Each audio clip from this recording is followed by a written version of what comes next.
AITA for refusing to be the guardian of my sister's children. I'm a single stepmom of two boys 7, 5, and have been their sole caretaker for a little over a year since my husband bio dad passed away. These kids have been through a lot. First, their mother abandoned them for another man and cut off contact. When I met my husband, she still saw them every couple of months, but after I entered the picture, she slammed the door shut, gave up her rights, and that was it. I don't know much about her. When my husband died, I tried contacting her at my older son's request, but she never responded. When my husband passed, it was clear I would keep the children. I didn't hesitate. Social workers discussed my options, but I had made my decision. I think kids deserve a mother, and these children became attached to me, as attached as I became to them.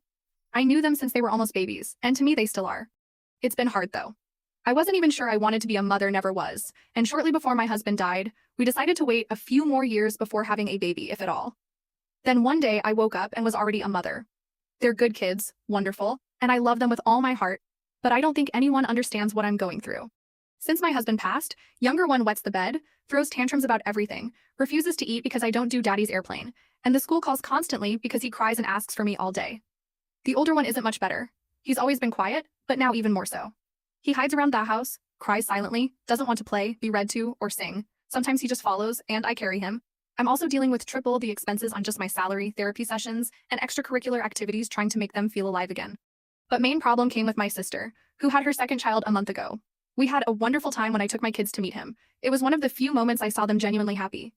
Last week, when the kids' grandparents came to stay for the weekend, I got a break and visited my sister. It was great until she brought up my husband. She said his death made her and her husband think seriously about their children's future. They wanted to ensure their kids would be with someone stable and safe if anything happened to them.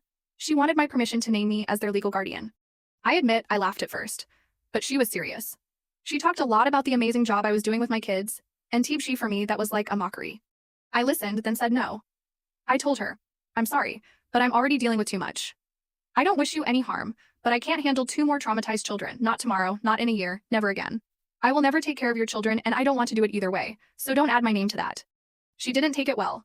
She asked if I didn't love my nephews, then if I didn't love her. She reminded me we'd discussed this before and I replied, yes, when my husband and I said we would take your child, together. I asked why not her husband's siblings, and she said she didn't trust them enough as they don't have children. When I suggested our younger sister, she dismissed it too because she travels too much, and said I'm perfect, responsible, and mature. I said, you've seen how hard it is to care for 2 traumatized children. Do you think it's easy for me? Then she dropped the bomb. This was different, because my nephews are my blood, while my stepchildren are not. I grabbed my things and left. A week passed. I sent messages, called, no response. This morning she sent a short text, saying she felt deeply hurt, needed space to figure out what to do if I wasn't willing to help her. She asked me not to call anymore. I feel guilty, but also I feel like she don't understand my position. AITA here?